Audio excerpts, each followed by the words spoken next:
Sous Illustrator CS6, vous allez pouvoir créer une forme de découpe à l'aide des différents outils qui vous sont proposés. C'est-à-dire que vous allez en fait assembler plusieurs formes afin de créer une maquette que vous allez pouvoir imprimer par la suite. Donc, par exemple, pour que vos clients puissent ranger les documents de votre entreprise, vous pouvez décider de créer une découpe de chemise qui portera le logo de votre société. Alors, avant toute chose, avant de créer un nouveau document, il est très important de savoir exactement le type de format de document que va comporter votre chemise. C'est-à-dire que si vous choisissez par exemple un format de document A4, vous allez devoir créer une chemise légèrement supérieure en hauteur et en largeur. Donc, je vais me rendre dans le menu Fichier afin de créer un nouveau document. Je vais choisir évidemment un profil d'impression puisque ce document sera par la suite imprimé.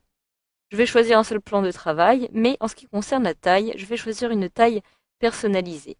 Alors en ce qui concerne la largeur, ma chemise va en fait comporter déjà dans un premier temps 3 volets, c'est-à-dire 3 volets qui vont se plier les uns sur les autres pour pouvoir fermer ma chemise sur les documents.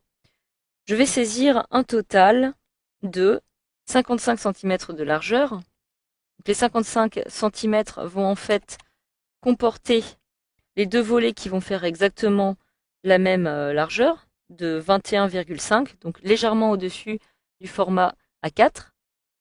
Et en dessous, pour la hauteur, je vais choisir une hauteur de 40 cm. J'ai toujours mon orientation donc, que je vais conserver en format paysage. Je vais choisir évidemment un mode CMJN qui va me permettre d'imprimer mon document par la suite. Et en ce qui concerne la résolution, je vais conserver une résolution élevée de 300 pixels par pouce pour que celle-ci soit imprimée par la suite. Je ne vais pas pour l'instant choisir de fond perdu puisque de toute façon, c'est mon tracé qui va me permettre de servir de gabarit. Je clique alors sur OK. J'ai désormais mon document qui apparaît et dans lequel je vais pouvoir créer ma chemise. Alors la première chose à faire va être tout simplement de créer mes 3 volets qui vont se refermer les uns sur les autres. Donc pour un format A4 de 21 par 29,7, je vais choisir une valeur un petit peu supérieure. Admettons, par exemple, de 30,5 cm par 21,5. Donc pour avoir ces valeurs exactes, il vous suffit de cliquer une fois comme ceci sur votre document et vous pouvez maintenant saisir les valeurs de votre choix. Je vais donc saisir, donc décocher dans un premier temps, conserver les proportions, et je vais saisir, en ce qui concerne la largeur, je vais saisir 215, et en dessous, pour la hauteur, je vais saisir 305 en millimètres. Je clique alors sur OK et j'ai désormais maintenant mon premier rectangle qui est créé, qui apparaît ici. Il s'agit de mon premier volet. Je vais maintenant le dupliquer pour créer le deuxième. En cliquant dessus, en maintenant la touche Alt enfoncée, je vais pouvoir créer mon deuxième volet. Ici, le volet de la couverture qui va venir se refermer et je vais maintenant pouvoir créer ici une petite vague en haut et une petite vague en bas. Donc il va s'agir d'autres petits volets qui vont venir se refermer directement sur ma maquette. Donc pour cela, je vais cette fois-ci utiliser l'outil plume. Je clique dessus, j'ai ici un point d'ancrage qui apparaît qui va me permettre de prolonger mon tracé. Je peux cliquer comme ceci. Alors vous voyez, lorsque je pars de ce point et que je me déplace, je vais avoir la valeur en millimètres qui va augmenter. Cela va me permettre par exemple d'arriver à peu près à 7 cm. Je vais maintenant réaliser un clic ici, tout en maintenant mon clic enfoncé de façon à créer une petite vague. Je vais procéder de la même façon en créant une petite vague ici. Une fois que cela est fait, je vais maintenant créer ici en cliquant sur ce petit point. Alors en fait, cette petite pointe est très importante puisque c'est celle qui va gérer la fermeture de ma chemise. En effet, si j'appuie maintenant sur Entrée et que je continue ici, partant du point d'ancrage, je vais pouvoir continuer à créer de la même façon une petite vague, donc un autre petit volet. Voilà, et je vais maintenant en fait avoir ce petit volet qui va venir se rabattre et celui-ci par-dessus. Et je vais donc pour cela, toujours à l'aide de l'outil plume, créer, donc comme repère maintenant pour mon imprimeur, tout simplement un trait qui va me permettre d'insérer ici la pointe de ce volet à l'intérieur pour le refermer. Donc voilà, j'ai désormais mon document qui est réalisé. Pour indiquer que ces zones-ci vont être pliables, je vais sélectionner l'outil trait, comme ceci. Je me rends ici lorsque apparaît point d'ancrage, je clique, je maintiens mon clic enfoncé, et je vais venir tracer un trait de cette façon. Pouvoir en tracer un autre directement ici. Et comme code pour mon imprimeur, je vais me rendre dans le panneau contour afin de leur appliquer des petits pointillés. Donc je vais pouvoir ici augmenter un petit peu la graisse. Voilà, pas trop non plus.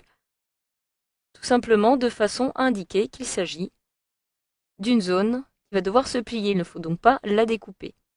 Donc voilà, vous pouvez à tout moment modifier le tracé de votre chemise. Pour cela, n'hésitez pas, par exemple.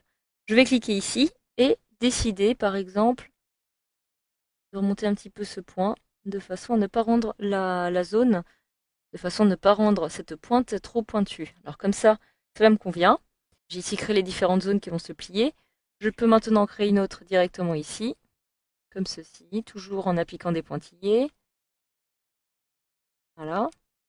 Une fois que vous avez réalisé cela, vous avez maintenant votre zone de découpe qui a été créée. Alors une toute dernière chose à faire maintenant, lorsque vous avez créé votre découpe de chemise, est de sélectionner l'intégralité de cette dernière, donc à l'aide de CTRL A, et de lui appliquer une couleur. Alors pas n'importe quelle couleur, il va vous falloir sélectionner un Pantone. Pourquoi un Pantone? C'est en fait un code pour votre imprimeur. Pourquoi? Parce que en mettant un Pantone, vous allez en fait l'aider à différencier cette couleur avec les autres palettes de couleurs. Donc pour cela, je me rends maintenant dans mon petit panneau nuancier. Je vais retrouver ici la bibliothèque de nuances. Et à l'intérieur, je vais pouvoir retrouver maintenant le catalogue de couleurs avec tous les Pantones qui apparaissent ici. Donc choisir par exemple Pantone petite. Je vais ici avoir tout un tas de Pantones qui vont apparaître. Donc les Pantones apparaissent évidemment avec ces petits triangles. Et je vais choisir par exemple celui-ci. Voilà, je vais faire mon petit panneau. J'ai désormais mon Pantone qui est appliqué et qui va permettre à l'imprimeur de le différencier des autres palettes de couleurs.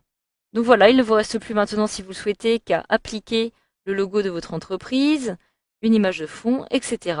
Donc je vais procéder à cela et je vous retrouve après. Voilà, je viens ici de terminer ma forme de découpe avec à l'intérieur les images ou encore du texte et je vais pouvoir décider de l'imprimer directement de cette façon.